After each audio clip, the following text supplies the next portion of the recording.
అందరికీ నమస్కారం అండి.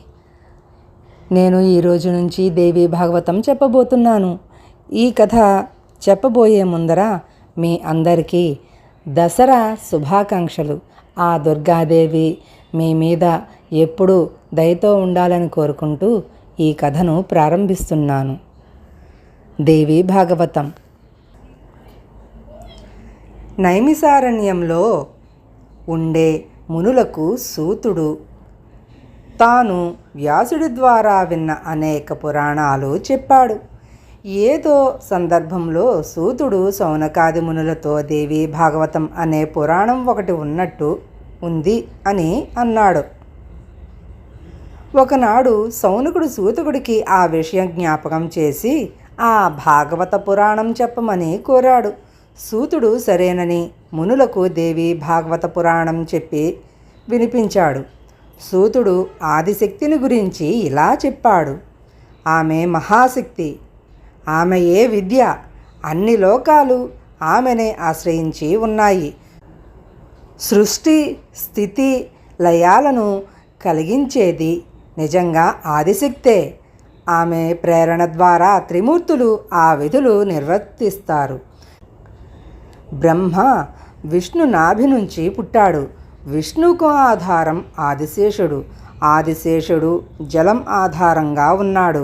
ఆ జలానికే ఆధారం మహాశక్తి, లోకమాత. అలాంటి దేవికి సంబంధించినదే ఈ దేవీ భాగవతం. సూతుడి వల్ల దేవీ భాగవతం వినాలన్న కుతూహలంతో ఉన్న మునుల తరపున శౌనకుడు సూతుడితో, ఒకప్పుడు బ్రహ్మ మాకు ఒక చక్రం ఇచ్చి దానినేమి ఏ ప్రదేశంలో విరిగిపోతే ఆ ప్రదేశం పవిత్రమైనదని, అక్కడ కలి ప్రవేశించిందని చెప్పాడు. ఆ చక్రం ఇరుసు ఇక్కడ విరిగిపోయింది.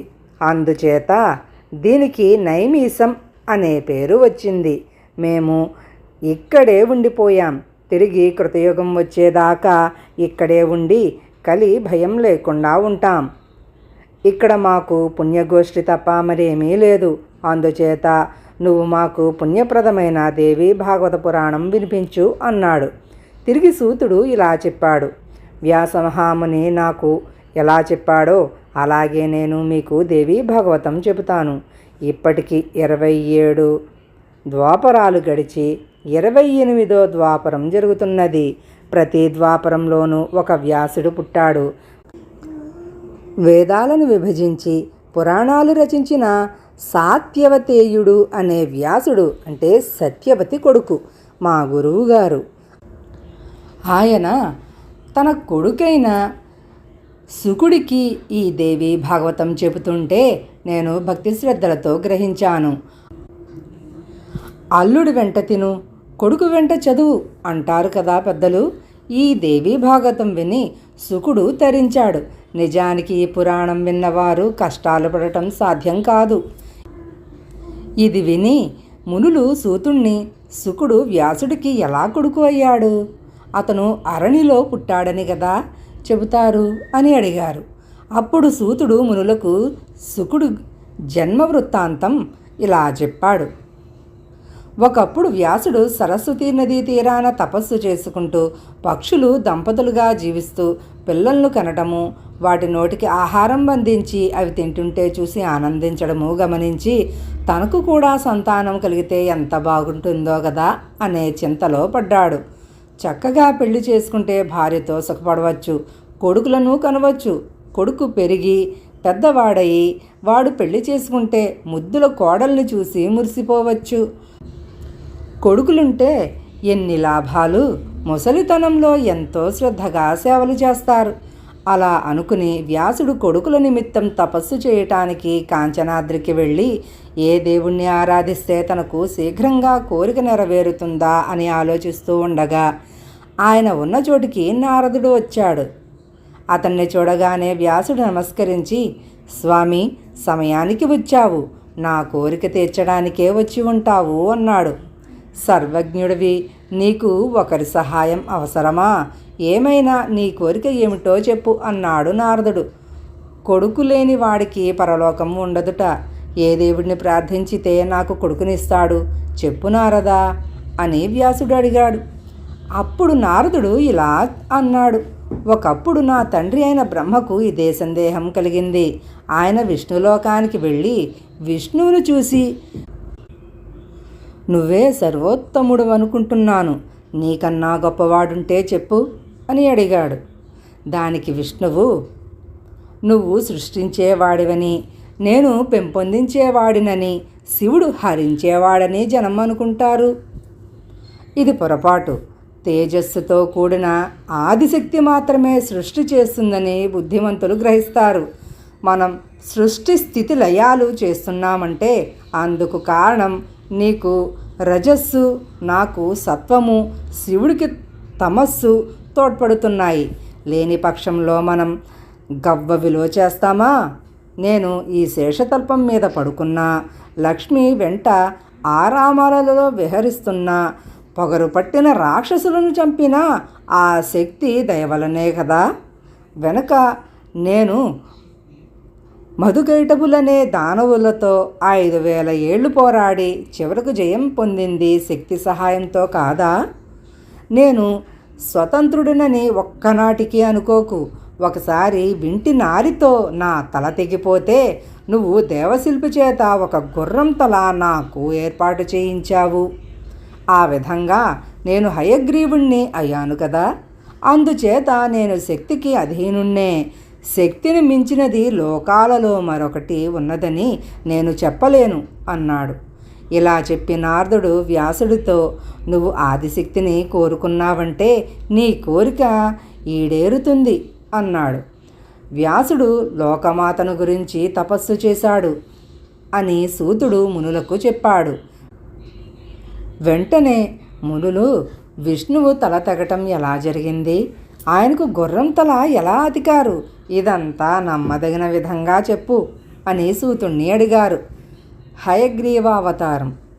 పూర్వం విష్ణువు రాక్షసులతో 10,000 సంవత్సరాలు యుద్ధం చేసి అలసిపోయి ఎక్కుపెట్టి ఉన్న వింటి మొన మీద గడ్డం ఆనించి నిద్రపోసాగాడు.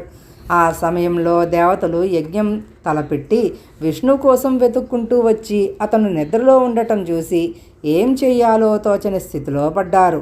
అప్పుడు శివుడు బ్రహ్మతో, నువ్వు ఒక పురుగును తయారు చేసి దాని చేత విష్ణువు వింటి నారిని కొరికింపజెయ్యి.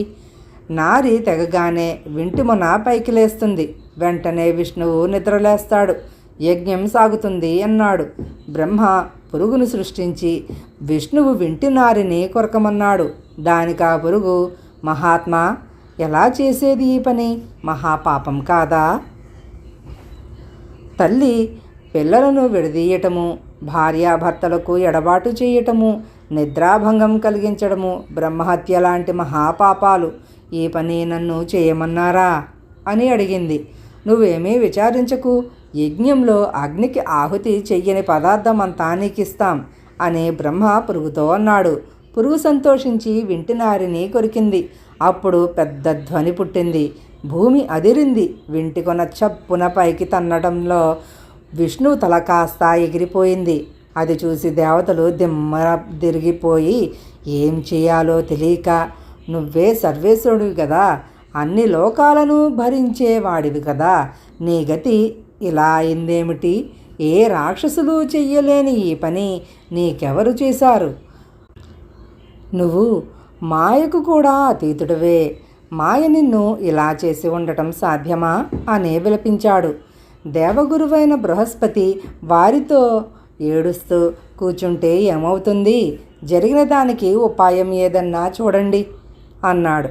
దేవతలంతా చూస్తుండగానే విష్ణువు తల తెగి ఎగిరిపోయింది కదా, మన ప్రయత్నం వల్ల ఏమవుతుంది? దైవబలం వల్లనే ఏమైనా జరగాలి అన్నాడు ఇంద్రుడు. అప్పుడు బ్రహ్మ, దేనికైనా జగదీశ్వరి అనుగ్రహం కావాలి. ఆవిడే సృష్టి స్థితి లయ కారకురాలు. అందుచేత మీరంతా ఆ ఆదిశక్తిని ప్రార్థించండి అన్నాడు దేవతలతో. దేవతలు ఆదిశక్తిని ప్రార్థన చేశారు. వారిని కరుణించి దేవి ప్రత్యక్షమయ్యింది. తల్లి, ఈ విష్ణువుకు ఈ గతి ఎందుకు పట్టింది? అతని తల ఏమయ్యింది అని దేవతలు దేవిని అడిగారు. దేవి వారితో ఇలా చెప్పింది. విష్ణువుకు ఈ గతి ఎందుకు పట్టిందని అడిగారు మీరు? కారణం లేకుండా ఏదీ జరగదు. ఒకనాడు విష్ణువు పడకటింట లక్ష్మిని చూసి నవ్వాడు. అది చూసి లక్ష్మి కంగారు పడింది. విష్ణువు తన ముఖం చూసి ఎందుకు నవ్వాడు? తన ముఖం అంత అనాకారిగా ఉన్నదనా? తనకన్నా అందగత్తెను ఎవతినైనా చూసి మోహించాడా? ఇలా అనుకుని లక్ష్మి సవతి పోరు కన్నా మొగుడు చావటమే మంచిదనుకుని తన భర్త తల సముద్రంలో పడుగాక అని శపించింది. ఆ శాపం తగిలి విష్ణువుకు ఈ గతి కలిగింది. ఇది ఇలా ఉండగా హయగ్రీవుడనే రాక్షసుడు 1000 సంవత్సరాలు నా కోసం తపస్సు చేశాడు. నేను ప్రత్యక్షమై వరం కోరుకోమంటే ఎవరి చేత తనకు చావు రాకూడదని కోరాడు. పుట్టిన ప్రాణికి చావు తప్పదు గనక మరేదన్నా వరం కోరుకోమన్నారు. అందుకు వాడు తాను హయగ్రీవుడు గనుక హయగ్రీవుడి చేతనే చచ్చేలాగా వరం కోరాడు. నేను అలా వరం ఇచ్చాను. వాడిప్పుడు లోకాలన్నిటినీ క్షోభింపజేస్తున్నాడు. 3 లోకాలలోనూ వాణ్ణి చంపగలవాడు లేడు. కనుక మీరు ఒక గుర్రం తల తెచ్చి విష్ణు శరీరానికి తగిలించి హయగ్రీవుడిని సృష్టించండి. అలా చేస్తే ఈ విష్ణు హయగ్రీవుడు ఆ రాక్షస హయగ్రీవుడిని చంపేస్తాడు. ఇలా చెప్పి ఆదిశక్తి అంతర్హితురాలు కాగానే దేవతలు దేవశిల్పిని పిలిచి గుర్రం తల తెచ్చి విష్ణు శరీరానికి అతకమన్నారు. దేవశిల్పి అలాగే చేశాడు. విష్ణువు హయగ్రీవ రూపంలో అదే పేరు గల రాక్షసుని చంపి లోకాలకు ఆనందం చేకూర్చాడు. ఇప్పుడు మనం మధుకైటభుల గురించి తెలుసుకుందాం. తరువాత మునులు సూతుణ్ణి మధుకైటభుల కథ చెప్పమని కోరాడు. అప్పుడు సూతుడు వారికి ఆ వృత్తాంతం ఇలా చెప్పాడు. పాలసముద్రంలో శేషతల్పం మీద విష్ణువు నిద్రపోతున్న సమయంలో అతని చెవుల నుంచి 2 రాక్షసులు పుట్టుకొచ్చి నీటిలో ఈతలు కొట్టుతూ తమ పుట్టుకకు ఆధారం ఏమిటా అని ఆశ్చర్యపడ్డారు. వారిలో కైటభుడు అనేవాడు మధువుతో ఈ మహాసముద్రానికి మనకు ఏదో ఆధారం ఉండి ఉండాలి అన్నాడు. వాడు అలా అనగానే ఆకాశం నుంచి ఒక మాట వినిపించింది. మధుకైటభులు ఆ మాట పట్టుకుని జపించసాగారు. అంతలో ఆకాశంలో ఒక మెరుపు మెరిసినట్టయింది. రాక్షసులు దాన్ని చూసి ఆదిశక్తి తేజస్సే అని నిశ్చయించి తమకు వినిపించిన ధ్వనిని మంత్రంగా భావించి 1000 ఏళ్ళు తపస్సు చేశారు. ఆ తపస్సుకు మెచ్చుకుని దేవి వారిని వరం కోరమన్నది. వాళ్ళు స్వేచ్ఛామరణం కోరారు. ఆమె వారు కోరిన వరం ఇచ్చింది. తరువాత వాళ్ళు జలంలోనే సంచరిస్తూ ఒకచోట బ్రహ్మను చూసి తమతో యుద్ధానికి రమ్మని పిలిచారు. మాతో యుద్ధం చెయ్యి, యుద్ధం చేయకపోతే నీ పద్మాసనం విడిచిపెట్టి ఎక్కడికైనా వెళ్ళిపో అన్నారు వాళ్ళు బ్రహ్మతో. బ్రహ్మ భయపడి యోగ సమాధిలో ఉన్న విష్ణువుతో మేలుకోనాయనా, 2 రాక్షసులు నన్ను చంపుతామంటూ వచ్చారు, నన్ను కాపాడు అని వేడుకున్నాడు. ఈ మాటకు విష్ణువు యోగ నిద్ర నుంచి లేవలేదు. అప్పుడు బ్రహ్మ ఆదిశక్తి అయిన యోగ నిద్రనే ప్రార్థన చేశాడు. తల్లి, ఈ రాక్షసుల నుంచి కాపాడటానికి విష్ణువును లేవగొట్టు, లేదా నువ్వే నన్ను కాపాడు అన్నాడు బ్రహ్మ. వెంటనే యోగ నిద్ర విష్ణువును విడిచి వెళ్ళిపోయింది. విష్ణువు నిద్రలేచేసరికి బ్రహ్మ పరమానందం చెందాడు. ఇలా చెబుతున్న సూతుడికి మునులు అడ్డం వచ్చి బ్రహ్మ, విష్ణు, మహేశ్వరులు సృష్టి స్థితి లయకారకులని, ఆ ముగ్గురిలో విష్ణువు ఉత్తముడని విన్నాం. అలాంటి విష్ణువును యోగనిద్ర ఆవహించినప్పుడు అతని శక్తి, తేజస్సు ఏమయ్యాయి? ఆదిశక్తికి ఇతన్ని మించిన శక్తి ఎలా కలిగింది? విష్ణువే కారణాలన్నిటికీ కారణమని విన్నాం. నువ్వు శక్తి మాత్రమే, అన్ని కారణాలకు కారణమంటున్నావు. నిజం ఏదో మాకు తెలియటం లేదు అన్నారు. ఇప్పుడు శక్తి స్వరూపం గురించి సూతుడు ఏ విధంగా చెప్పాడో మనం తెలుసుకుందాం. మునులారా, మీరడిగిన దానికి సమాధానం శ్రద్ధగా వినండి. నారదుడు మొదలైన వారు అంతుచిక్కని శక్తి ప్రభావాన్ని అర్థం చేసుకోలేక విష్ణువే సర్వశక్తిమంతుడని భ్రమపడ్డారు. అలాగే కొందరు శివుడే పరదైవమని, మరికొందరు సూర్యుడని, ఇంకొందరు చంద్రుడని, ఇంద్రుడని, కొందరు ఏదో అని మాయలో పడి రకరకాలుగా అభిప్రాయపడతారు. ఎవరు ఏ ప్రమాణాలు చెప్పినా అన్ని ప్రమాణాలకు అతీతమైన పరశక్తి మాత్రమే నిజమైన శక్తి. అది విష్ణువులో, శివుడిలో, సూర్యుడిలో, వాయువులో, అగ్నిలో కనబడుతూ ఉంటుంది. అలా శక్తి చేత మేల్కొల్పబడి విష్ణువు బ్రహ్మను చూసి, అబ్బాయి, నువ్వు తపస్సు కూడా మానేసి ఇలా ఎందుకు వచ్చావు? నీ బాధకు కారణమేమిటి అని అడిగాడు. ఇంక నేను తపస్సు చేసుకోవటం కూడానా? నీ చెవుల నుంచి 2 రాక్షసులు మధుకైటబులనే వాళ్ళు పుట్టి నన్ను చంపుతామంటూ యుద్ధానికి పిలిచారు అన్నాడు బ్రహ్మ. దీనికే భయపడతావా? నేను ఎంత లేసి రాక్షసులను చంపాను కాను అని విష్ణువు అంటున్నంతలోనే ఆ రాక్షసులు వచ్చిపడి బ్రహ్మతో, పారిపోయి వచ్చి ఇక్కడ దాక్కున్నావా? మేం కనుక్కోలేమనే నిన్ను ఇతను రక్షిస్తాడా? చచ్చేవాడివి నువ్వు ఒంటరిగా చావక ఇతన్ని తోడు చావమంటావా అని మీదికి వచ్చారు. విష్ణువు బ్రహ్మను తన వెనక్కు రమ్మని రాక్షసులతో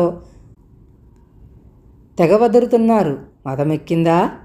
తొందరపడకండి, మీ తీట తీర్చుతాను అంటూ యుద్ధానికి సిద్ధపడ్డాడు. దేవి ఆకాశం నుంచి చూస్తుండగా విష్ణువు, మధుడు యుద్ధం ప్రారంభించారు. సముద్రం పొంగి పొరలసాగింది. మధుడు అలసిపోవటం చూసి కైటపుడు విష్ణువుతో మల్ల యుద్ధం ఆరంభించాడు. రాక్షసులిద్దరూ కలిసి పోట్లాడుతుంటే విష్ణువుకు క్రమంగా నీరసం వచ్చేసింది. అతనికి ఏం చేయాలో తోచలేదు. రాక్షసులను ఎలా జయించాలి? తనకు దిక్కేది? విష్ణువు ఇలా అనుకుంటుంటే రాక్షసులు అతనితో యుద్ధం చేయటానికి శక్తి చాలకపోతే, మాకు దాసుండని దండం పెట్టు, లేకపోతే నిన్ను చంపి తరువాత బ్రహ్మను చంపేస్తాం అన్నారు. విష్ణువు సౌమ్యంగా వారితో, అలసిపోయిన వారిని, వెనక్కు తిరిగిన వారిని, భయపడిన వారిని, యుద్ధంలో పడిపోయిన వారిని ఎదుర్కోవటం వీరధర్మం కాదు. అది అలా ఉంచి, మీరు 2 నేనేమో ఒక్కడే, ఒక్క క్షణం విశ్రాంతి తీసుకుని యుద్ధం చేస్తాను, కొంచెం ఓర్చుకోండి, మీకు మాత్రం యుద్ధ ధర్మం తెలియదా అన్నాడు. సరే, విశ్రమించు, ఈలోగా మేము విశ్రమిస్తాం అన్నారు రాక్షసులు.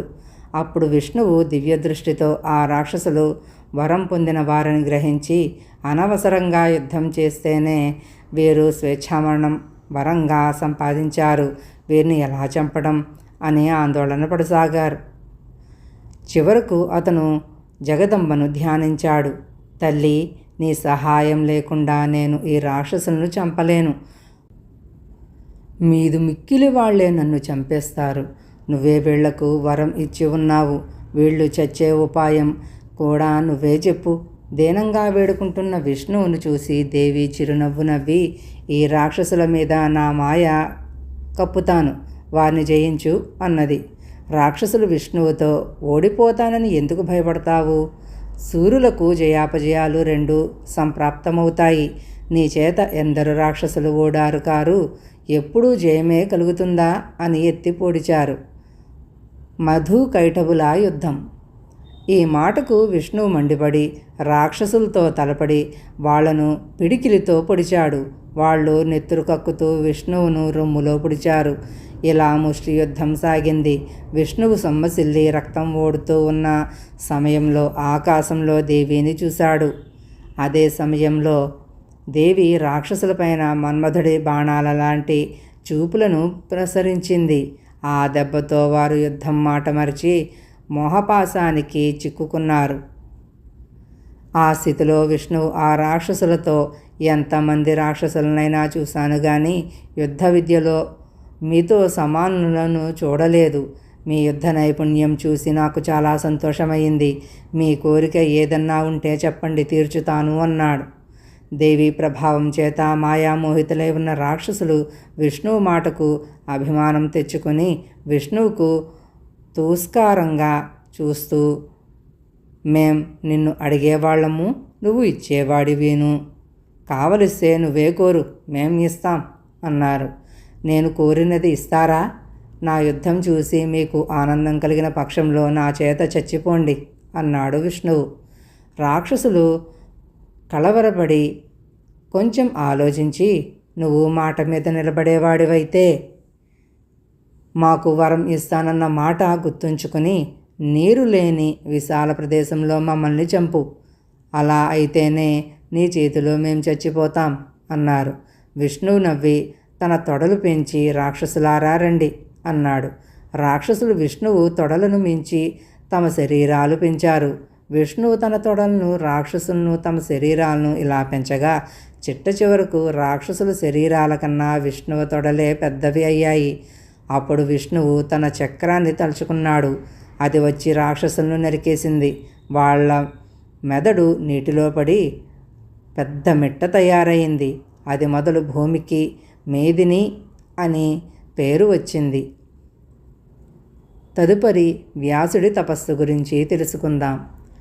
ఇంతవరకు చెప్పిన సూతుడితో మునులు ప్రసంగవసాన ఇతర విషయాలు చాలా విన్నాం. కానీ కొడుకు కోసం తపస్సు చేయబోయిన వ్యాసుడి కథ అలాగే ఉండిపోయింది అన్నారు. మునులతో సూతుడు వ్యాసుడి తపస్సు గురించి ఇలా చెప్పాడు. నారదుడు చెప్పిన మంత్రం జపిస్తూ సువర్ణగిరి మీద కర్ణికారవనంలో వ్యాసుడు తపస్సు ప్రారంభించాడు. ఆయన శక్తిని మనస్సులో నిలిపి తపస్సు చేస్తుంటే భూమ్యాకాశాలు కంపించాయి. ఇంద్రుడు భయపడి దేవతలను వెంటబెట్టుకుని శివుడి వద్దకు వెళ్ళి, వ్యాసుడు తీవ్రమైన తపస్సు చేస్తున్నాడు, గొప్ప ప్రమాదం వచ్చి పడింది, మమ్మల్ని కాపాడు అని ప్రార్థించాడు. తపస్సు చేసుకునే వారికి కీడు తలపెట్టరాదు, వాళ్ళు ఇతరులకు చెరువు చెయ్యరు. వ్యాసుడు కొడుకును కోరి శక్తితో కూడిన నా కోసం తపస్సు చేస్తున్నాడు అని శివుడు దేవతలతో చెప్పి వ్యాసుడి ముందు ప్రత్యక్షమై అతని కోరిక తీరేలాగూ వరమిచ్చాడు. వ్యాసుడు తన ఆశ్రమానికి తిరిగి వచ్చాడు. అతను అరణి మధించి అగ్ని చేసి, ఇలాంటి అగ్ని వంటి కొడుకును నాకు ప్రసాదించగల స్త్రీ ఉన్నదా? అయినా ఆడది పెద్ద ప్రతిబంధకం అని అనుకుంటుండగా ఆకాశంలో ఘృతాచి కనిపించింది. సమీపంలో మన్మధుడు కూడా కనిపించాడు. వ్యాసుడు మన్మధుడి ప్రభావానికి గురి అయ్యి కూడా, ఇది నన్ను మోసగించడానికే వచ్చి ఉంటుంది, పోనీ దీనితో సుఖంగా ఉంటే వచ్చే నష్టమేమిటి? దీన్ని చేరదీస్తే మునులు నవ్వుతారేమో, ఇది నా మీద మనసుంచి నాకు సుఖమే కూర్చుతుందా, లేక పూర్వం ఊర్వశి పురూరవుణ్ణి చేసినట్టు విరహవేదనలో ముంచేస్తుందా అనుకున్నాడు. మునులు సూతుడు చెప్పేదానికి అడ్డు వచ్చి, ఎవరండి ఈ పురూరవుడు అని అడిగారు. సూతుడు ఇలా చెప్పాడు. బుధుడి పుట్టుక. బృహస్పతి భార్య తార అనే ఆమె ఉండేది. ఆమె చాలా చక్కనిది. ఒకనాడు ఆమె చంద్రుడి ఇంటికి వెళ్ళింది. ఆమెను చూసి చంద్రుడు అమితంగా మోహించాడు. ఆమె కూడా చంద్రుడిని చూస్తూనే అతన్ని ప్రేమించింది. ఇద్దరి మనసులు ఏకం కావడంతో తార చాలా కాలం చంద్రుడి ఇంటనే ఉండిపోయింది. ఆమె తిరిగి రాకపోయేసరికి బృహస్పతి ఆమెను పిలుచుకురమ్మని ఒక శిష్యుణ్ణి పంపాడు. తార వాడి మాట లక్ష్య పెట్టలేదు. బృహస్పతి ఎంతమందిని పంపినా ప్రయోజనం లేకపోయింది. చివరకు ఆయన మండిపడుతూ చంద్రుడి వద్దకు వెళ్ళాడు. ఆయన్ను చూసి చంద్రుడు నవ్వాడు. ఒరే, గురువు భార్య తల్లితో సమానం రా. బ్రాహ్మణుని చంపేవాడు, కళ్ళు తాగేవాడు, బంగారం దొంగిలించేవాడు, గురువు భార్యను కామించేవాడు, వీరి నలుగురితోనూ స్నేహం చేసేవాడు పంచమహాపాతకులు. నీకు స్వర్గప్రాప్తి ఉంటుందా? దేవేంద్రుడు నిన్ను శిక్షించడా అన్నాడు బృహస్పతి చంద్రుడితో. దానికి చంద్రుడు శాంతంగా, బ్రాహ్మణులకు కోపం తగునా? రేపో మాపో ఈమె బయలుదేరుతుంది. ఇక్కడే కాపురం ఉండిపోతుందా? ఉంటే మాత్రం తప్పేమిటి? ఈ భాగ్యానికి అంతగా విచారించాలా అన్నాడు. బృహస్పతి చంద్రుడికి ఏ సమాధానము చెప్పలేక ఇంటికి తిరిగి వెళ్ళి భార్య కోసం మరికొన్ని రోజులు చూశాడు. భార్య రాలేదు. బృహస్పతికి విచారం పట్టుకున్నది. ఆయన మళ్ళీ చంద్రుడి ఇంటికి వెళ్ళాడు. బయట కాపలావాడు ఆయన్ను అడ్డగించాడు. అప్పుడు బృహస్పతి గొంతెత్తి, ఒరే దుర్మార్గుడా, ఎంత దారుణానికి ఒడిగట్టావురా? నా పెళ్ళాన్ని నేను చూడటానికి లేకుండా ద్వారంలో అడ్డం పెడతావా? నా భార్య నీకు సొంతము, నాకు దూరము కావటమా? చూడు, శాపం పెట్టి నిన్నేం చేస్తానో అన్నాడు. కథ ఇంకా ఉంది.